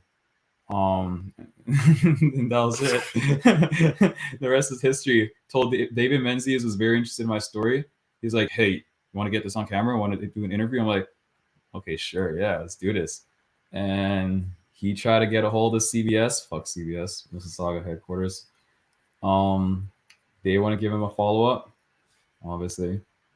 And yeah, so I found a new career path, or trying to find a new career path by being more involved in the freedom movement, doing more graphic designings, being Chris Guy's assistant, going on tour across Canada, learning about the rest of the country, learning about how different communities operate with uniting the people together, developing my advertising and promoting and my marketing skills as well. Just finding a new route, because Yeah, Mukesh is young.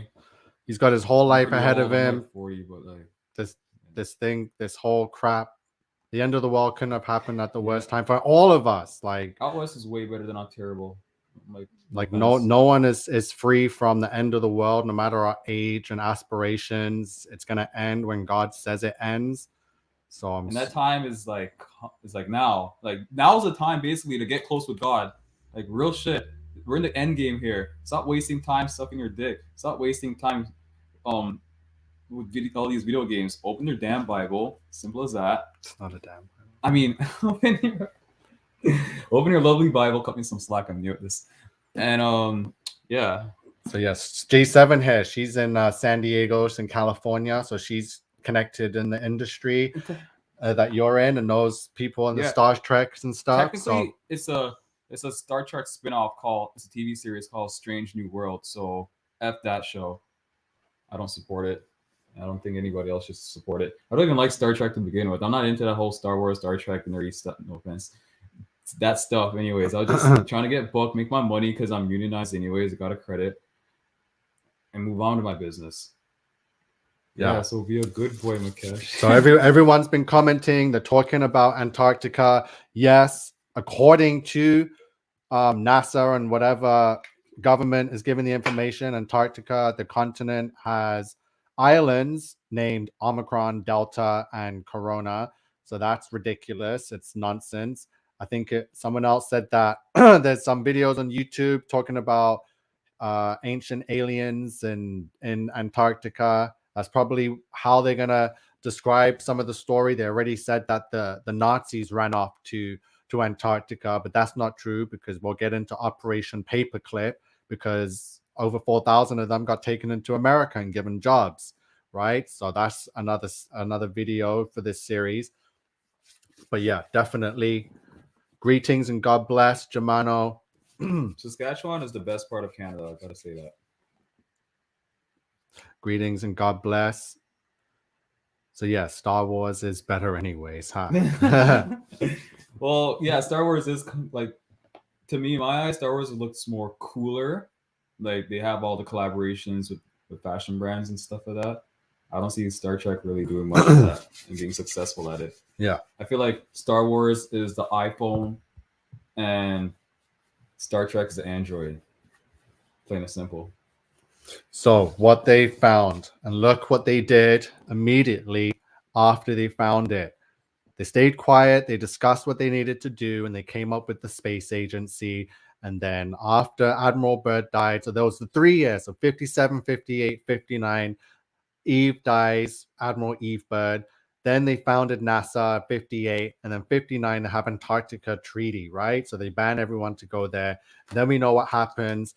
Then we get into the 60s, and the 60s was just wild. So the Mhm. 40s was crazy. The 50s was wild. The end of the 50s. I love the 60s, And especially. all through the 60s, we start off with Operation Dominic, Operation Fishbowl, because they sent up all their bombs and explosives to test the dome, see how high it was, see if they could break it. They don't care, right?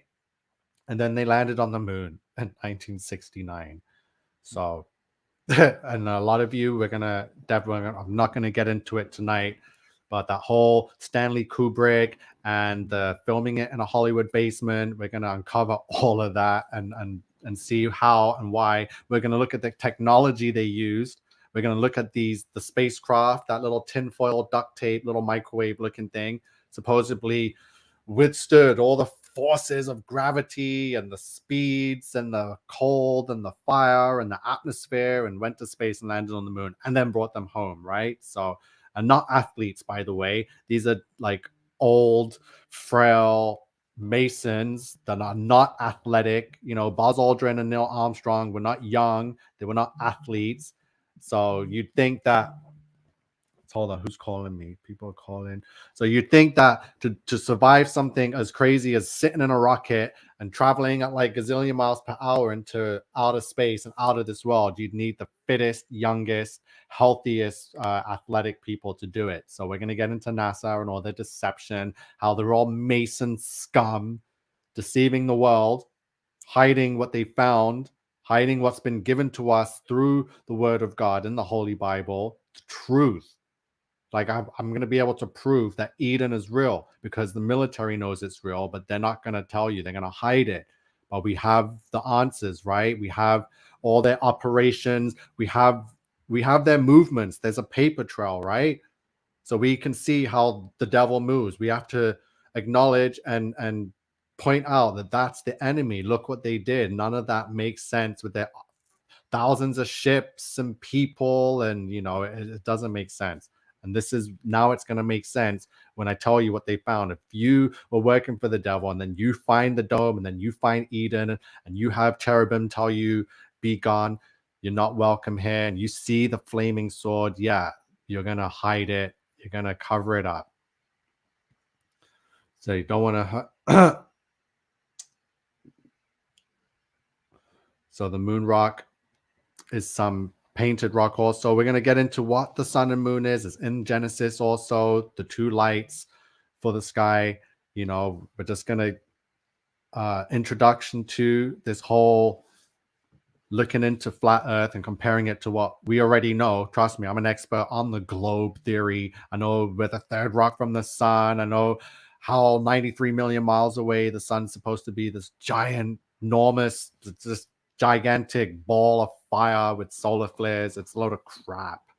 I can't believe I used to believe in it and think I was gonna go on the Starship Enterprise and travel through space, try and find God. No, you don't need to leave this earth to find God. He's already here. He's right up there, and they don't want you to know it.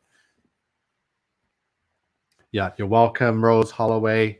Thank you so much, everyone, for being here and trusting in me and listening to what I have to share and how I see it. What's going on in this world, what we've been given, what's happened, all the information's there. So we're going to look through it together, go through all the Bible verses. The cherubim, God, not the angels. So the archangels are in heaven. We have the angels that fell, which are now the demonic aliens, whatever they are now. And then there's cherubim who remain in Eden with the flaming sword to make sure no man doesn't return. This is wild. That is what's in the North Pole, not Santa Claus and his little elves and his toy workshop. No, it's Eden, right? So again, I'm going to be showing more images over the next few days, showing you all the cities and villages in the world named Eden, all the cities and countries around the North Pole which have Eden in their name, whether you see it or not. I'm going to expose it all. Yeah, it's very good. They're all connected. The fallen angels, Tartaria, the flood. It's all biblical. It's true. It's not a fairy tale. This is what I'm here doing. I'm here bringing the Bible and making sure you all realize that everything that it says that happened really did happen, right? So, and whatever's not in here, because either it wasn't mentioned or they took it out, I'm going to fill it in, right? So, we're going to uncover everything in the Holy Bible and fill it in with what's missing. That's what we're doing. Truth will come to light. Exactly. Bible study and action. So who else? Who wants to talk? Who wants to come on for a bit and discuss and tell me what you feel about this topic, what you've found or seen, whether it comes to the flat Earth or space or the globe, right? So I invite anyone to come and talk with us quickly as we wind down this introduction to the flat Earth. I've shared with you Admiral Byrd, who's a very key player in all of this and everything that led up to the founding, well, everything that led up to his death, and then the founding of NASA, and then the Antarctic Treaty, right? So thank you, Justin. Let's come pass. So yeah, welcome anyone.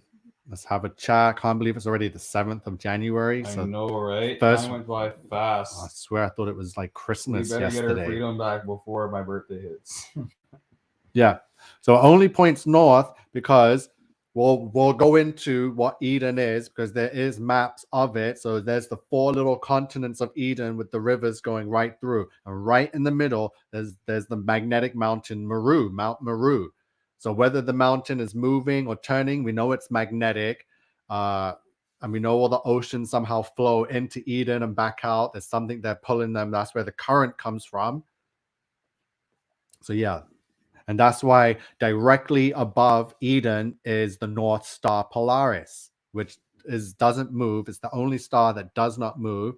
And also the Aurora Borealis, the Northern Lights, is right there, because the kingdom of heaven is right above Eden and the North Star, which is why you get all the green lights right around Eden also, right? Whether there's a city there or not, we don't know, but we know that the cherubim are guarding it and no one's allowed to go there.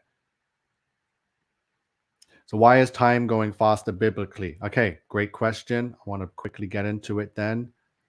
I keep messing this up, but I think it's Matthew 24:22 or 24:24. Matthew 24:24.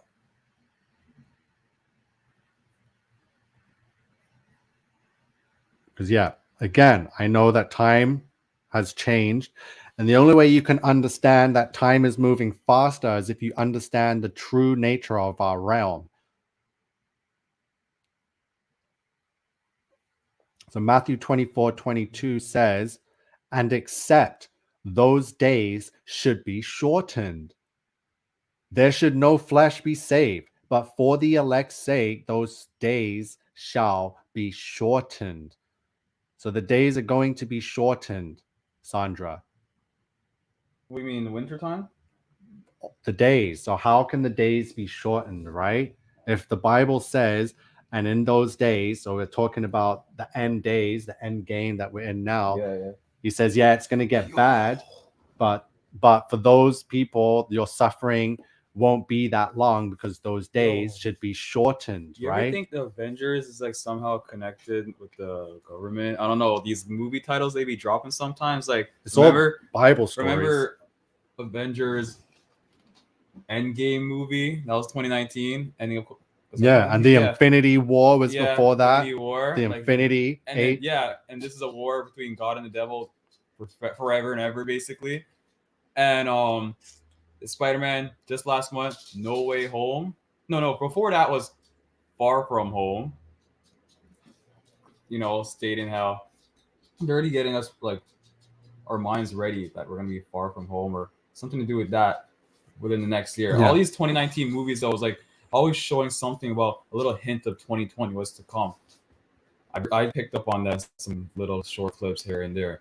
Anyways, it was Spider-Man No Way Home that really spoke out to me, because that December 17, around that time, they're really locking shit up big time with these restrictions to make sure that nobody's able to go anywhere, basically. Let's say your home's on the other side of the country, like mine's basically out west. I can't go. There's no way home. with these restrictions and this vaccine mandate BS and whatever. Gucci Mane, what, you think I sound like Gucci Mane or look like him? Him, you sure Gucci Mane is a man? Or a clone, they said.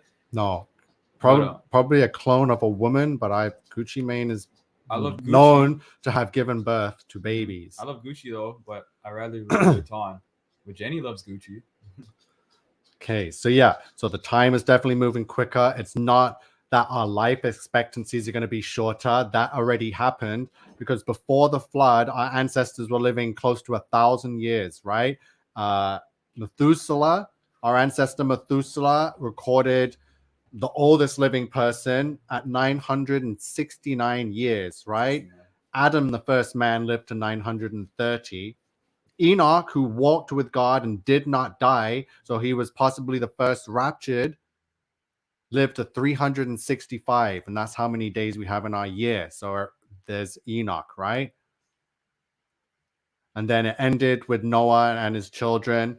After the flood, God says you will now live 120 years, right? So instead of the whole full millennium, it was shortened to a century, right? If you're lucky. Mm-hmm. Wait, who's saying something to J7? Everyone leave J7 alone. She's absolutely a beautiful woman. Yep. J7. Oh, right there. So heaven and earth shall pass, but my word shall not pass. God will be with us and is with us. Yo, that reminds me, heaven and earth. Just was it yesterday or the day before this week? I was reading up my Bible studies. And I was reading this lesson where it was talking about heaven. It's nothing to do with, like, I learned that before back in elementary. It's not really like clouds and harps, but I still had that mindset of clouds and harps. But technically, it's a whole city that's like the biggest city ever, and it's in a shape of a perfect square, and walls are made of gold, and it's like jeweled out, and it's like super mega like rich. I'm like, holy, that's nothing to do with clouds and harps. And then God will be playing a special sound, something like that. So I'm guessing it's the most holy sound like we never heard before. Can't be a trumpet, has to be like something else. I don't know. I was just amazed. I'm waking up big time. I'm waking up more than I did ever in my life. It's crazy. I thought I woke up big time after Adamson barbecue, and then I thought I woke up even more in 2021. But now I'm waking up even more in 2022. It's like double, quadruple, just timesing by 10. The amount of times I'm waking up and realizing more things, especially the Sabbath day, in my opinion. Well, it's facts anyways. The Sabbath day is the seventh day of the week. Obviously, it's Saturday. Duh, not Sunday. Smarten up. Yeah, in Spanish, Saturday is Sabado. So it sounds just like Sabbath, right? So I want to show this. It's satanic to do church on Sundays when it's not supposed to be Saturdays. That's just, it's the fourth commandment. You're supposed to keep that day, keep the Sabbath day. No, remember the Sabbath day, something like that. And a lot of y'all not remembering it. It's on a Saturday, on a Sunday. Okay, so I quickly want to bring up this. Look at this. This is Beijing, China. Look at this. This is the New Year celebration. Look at the technology. That's not a firework. That's That's Project Bluebeam. Was that like drones and stuff? Look at the images. Look at what's happening. That's like basically think of the CN Tower. So imagine above the CN Tower. Look at the images they're able to put in the sky. That's lit. Look at that. Yeah, what's that building in Dubai? What's that called? The Byrd Khalifa. Yeah, so they've been using. Tall as that, or? Yeah, it's one of the tallest buildings in the world. But look, that is sick. Look. Oh, it's like Disney World. When I was at Disney World and this haunted mansion ride, they had what's it called? Holographs, something like that. Yeah, dancing holographs of these people. It was so amazing. We already have the technology, but they did it before when they displayed Michael Jackson holographic version performing. So they even got dragons coming around. It's super expensive though. Like I want to see these things being used more. No, you're gonna see it. They're gonna fake the alien invasion with it. Look what they could do. Yeah. So if you see a spaceship in the sky, you're gonna believe it's real, or you're gonna know that it's fake and it's this technology. Look at this. That's not. Wow. They just made it take off like that. Disney World got some. How did they do that? It's crazy. This is China, you said? Where is this? Look at this is in Beijing. Look, Oh, yeah. look at this. This is Yeah, on that's ground. This is lit. their look at that. They can put that in, they can Yo. do that now. This is the final deception. Okay, but they have to do it at night though, because it's very hard to do holograph in daylight. So like J7 says, my bestie builds all the Disney and DreamWorks parks. Yo, just so you know, everybody, you Sam, don't want to work on a Disney set during this pandemic. It's like the most satanic, wow. stressful, stupidest thing ever. Coco, move, leave Prince. Especially the wardrobe ladies, such bitches. Like, So look, so yeah, Samuel says that clip you showed with the Orca whale hologram in the gym blew your mind. Yeah, there's so much of this technology. They're giving you little hints of it with their New Year's celebrations and stuff. It's real. It's coming. They're ready for the end game, right? So wow, eh? again, Project Bluebeam. That's why we have to get through the flat earth quick, because once I can show what I've found and seen, and we can put it all together as a resistance and crusaders with God's army, then we'll be like, wow. And then I'm giving you power right now. Once you get that dome over this flat earth, you think that you're going to buy into aliens and spaceships. No, you're going to know full well it's crap. So if you want Jesus to save you, this is how we're doing it, and giving everyone the confidence and to put on the whole armor of God, right? So we can withstand the wiles of the devil. This is how we're doing it, through the truth. Jesus Christ is the truth, and he gave it to us. Mhm. And without the Bible, I wouldn't have been able to understand or know any of this. I'd be so deceived, and we'd all have no chance. Without the Holy Bible, we'd have no chance at all against this evil. And remember, it's Satan that wants you to think that following God and Jesus is stressful and the worst thing to do in your life. They want you to feel that way. Actually, when you read the Bible every day, you feel joy, you feel love, you feel more awake. It's a healthy feeling. It's not a bad feeling. Trust me. Give it a try. You won't feel stressed out. You'll feel more freedom and relief. So that's how I feel. Yeah, thank God for the Bible, because without the warnings, these millennium-year-old warnings, what they're doing now, we would have no tool against it. We just all comply. If I didn't have the Bible, I'd know nothing about Mark of the Beast and End of Days. I just, God forbid, I'd fall for it. But thank God and thank for Jesus and the Holy Bible that So what year- this is our way out of this madness. Mhm. So let's tell the viewers out there, what year did King Nico wake up or open his eyes to the subliminal satanic messages? And how did you? It's been a whole life thing. I can go as far back as 1988. I was just a 3-year-old child, so my whole life has just been very involved with this spirituality, whether it's the good side of God or the bad side with the devil. It's just my life, and my soul has been very important to this force my whole life. So For me though, it was in the mid 2000s when around that time Umbrella by Rihanna and Jay-Z came out. Under my umbrella, Ella, Ella, yeah, if you know that song. yeah, And I realized this video was going viral, the satanic backwards messages in the song. When I hear the song backwards, you hear all these satanic messages, and I'm like, whoa. yeah, the music today is got me. just Yeah. unlistenable. So I got into the whole conspiracy theories, subliminal messages, and all that through music. So I was only looking into the music and the music videos. And back then, early 2010s and 2000s, there was so many messages in it right in front of her face. They kind of quiet down a bit lately, but there was a lot more back then, I realized.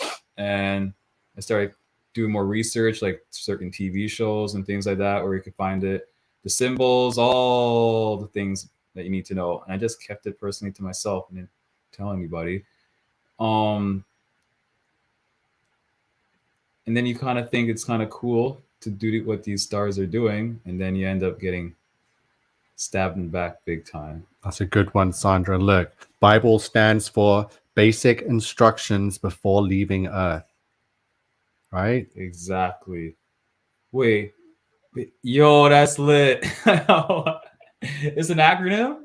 What? Say less. So like NASA is nothing appears forget the NASA one, but yeah, the Bible one is good. Basic instructions. Yeah, so NASA is never a straight answer. I gotta That's use it. that as an Instagram caption. Wow. So yeah, Admiral Byrd. So what's next coming up? We're gonna look more into the following operations. We're gonna start off with. So we're done with Admiral Byrd. He's served his purpose, his name, his numbers, his date of death, everything. So it was all that. So he was a big part of the North Pole, Eden, the South Pole, which is actually not a pole, the ice ring and the dome, the founding of NASA, and then the Antarctic Treaty came like right after he died, right? So now we have the Antarctic Treaty. Now we have the NASA fake space organization. Now we get into the 60s, right? So we're not going to start that today. 1968. Woo! Yeah, so it began immediately in the 60s. Yeah, there was the assassination of JFK. So we can get back into his speech, his secret society speech, and his all the presidents are giving us the keys, whether they're presidents or the the kings of the Bible, right? So of Revelation. So look forward to Operation Dominic, and Fishbowl, and then the landing on the moon. So get ready for the next episode. There's going to be a lot, so I'm going to need all you lot's help with all your information on the Stanley Kubrick and the moon landing and the fake moon landing.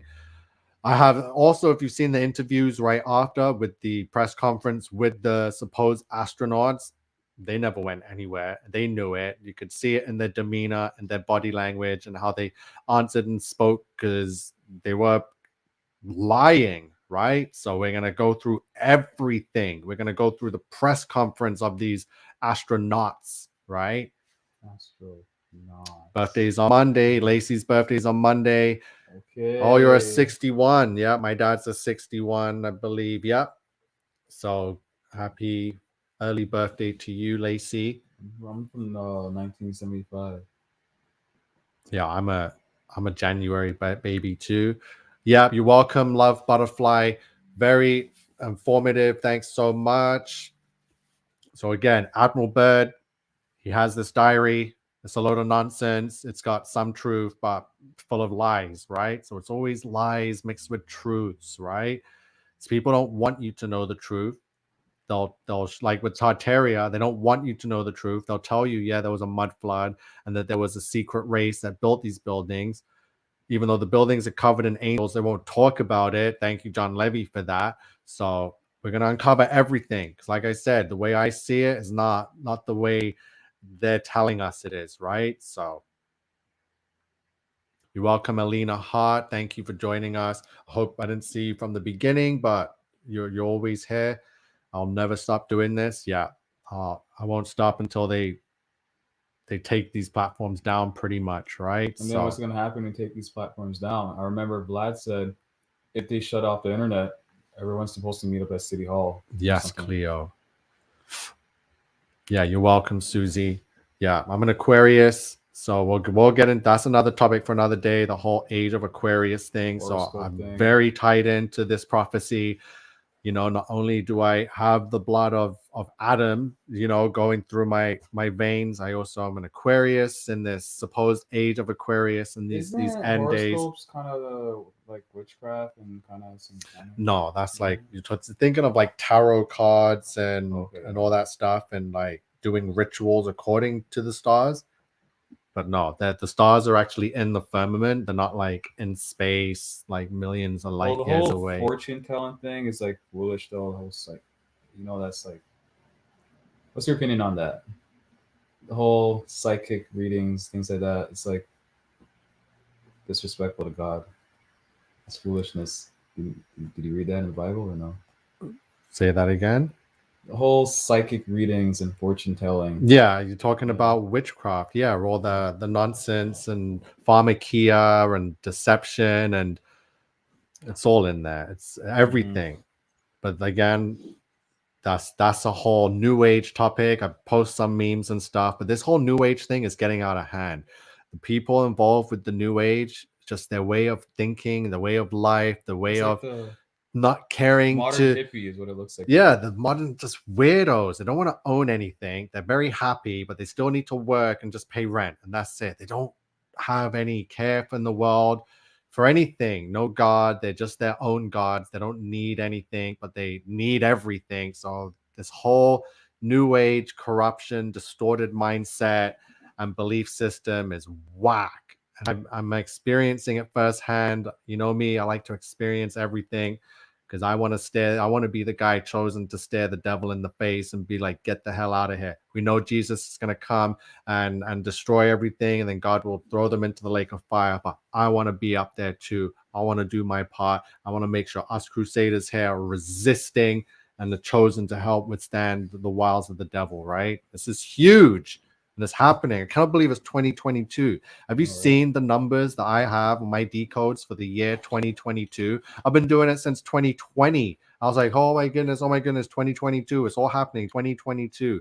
And here we are, January, the first week of 2022.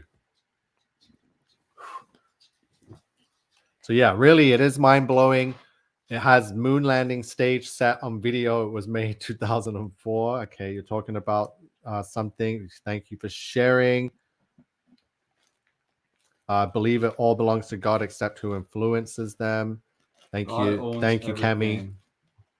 So yeah, Brooks, the New Age movement says we're all getting more and more spiritual. Yeah, right. No, they're corrupt. And then they're the way they look at Christians or Christianity or the Bible or Jesus, they just associate it with religion because they're a part of a religion, because they associate their Gaia and their Mother Earth and their Buddha or Namaste with a religion. So they're like, oh, you speak of the Bible, you speak of God. Oh, that, they just have this distorted perception that, oh, God is loving and forgiving. So whenever I show that I'm a warrior and I'm ready to fight and show how angry I can get and roar like a lion, people tell me, oh, the New Ages tell me that's not godlike. I'm like, what? Godlike? Since when did God love and forgive? If he was a loving, forgiving God, Adam and Eve would still be in Eden, fornicating and doing whatever they want, right? That's not how it works.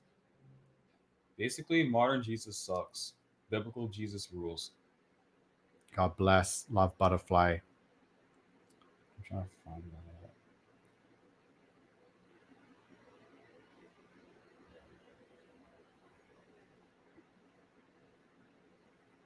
Yeah, checking in the comments. We're ending this now, so I'm just gonna say goodbyes now. Thank you, everyone. Yeah. Can we go right back on that whole modern Jesus thing? So we know modern Jesus preaches only on love. Biblical Jesus preaches God's righteousness. Modern Jesus gives you health and wealth. But biblical Jesus gives salvation, hope, and peace, and joy. Modern Jesus never says anything negative like these weak ass lefties. Biblical Jesus warns of sin, judgment, and hell. Modern Jesus loved and accepted by world. Biblical Jesus is hated and despised by the world. Modern Jesus serves their will, not God's will. Biblical Jesus exalts God, the Father's will. Modern Jesus hates to offend you or others. Biblical Jesus offends the world with the truth. Basically, this modern Jesus is just Satan in disguise. Exactly. Thank you, Mukesh. And see, that's the best thing he said. Biblical all night. Jesus is basically saying the same thing I'm telling you. Grow some balls. There's Just two fucking out. Jesuses. The New Age is getting confused with the one he just described. This fake Jesus, and then the biblical Jesus. It's two different Jesuses. OG Jesus. See, Mm-hmm. I'm getting criticized and ridiculed for being negative, for spreading truth, and they're like, "Oh, that's too doomsday. That's not godlike. Jesus spreads love and forgiveness." I'm like, "No, he doesn't. You even just read what Obviously. he warns of sin and going to hell, right?" It's like this whole weak, softy, lefty attitude is the reason why we're in this mess. Plain and simple. If everybody just grew some balls, sprinkle some water in your crotch, grow that ball, just say no and do some united non-compliance and love each other, we'd be out of here. Thank you, J7. Have a good night and a great awakening. And if you like what you see, remember to hit the like button, hit that bell. You're welcome. Share and comment down below. Well, you're already commenting anyways. Hit that subscribe button. And if you like, Yeah, keep up share with me, it. if you want to keep up with me, you can follow me on Instagram at mukesh._, MUKESH._. It's the same thing on TikTok as well. I don't know about Facebook because I'm locked out right now. And You're welcome, Lacey. Yeah. You're welcome. I'll be back soon, very soon. Not tomorrow, the day after. You're welcome, Sandra. Always, always. This whole operation thing and Antarctica, we're going to expose it like never before. You're welcome, Island Boy. Much love to you. Island Boy? Yes. Island Boy.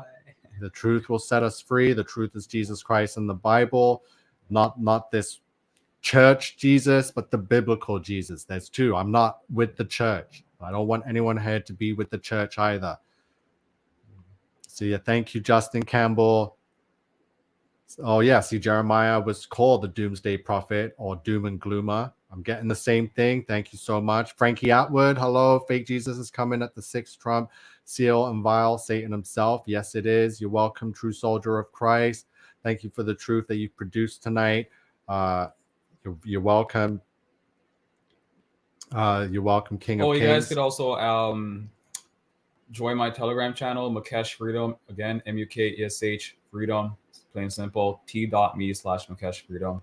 Keep up with the latest buzz. And I encourage everybody. I know across Canada we're doing this thing tomorrow where we're all protesting at our local global news stations or CBCs, things like that. So everybody else that's not in Canada that's watching, I encourage you, organize a rally real quick, get people at those TV stations, and wake up the people there.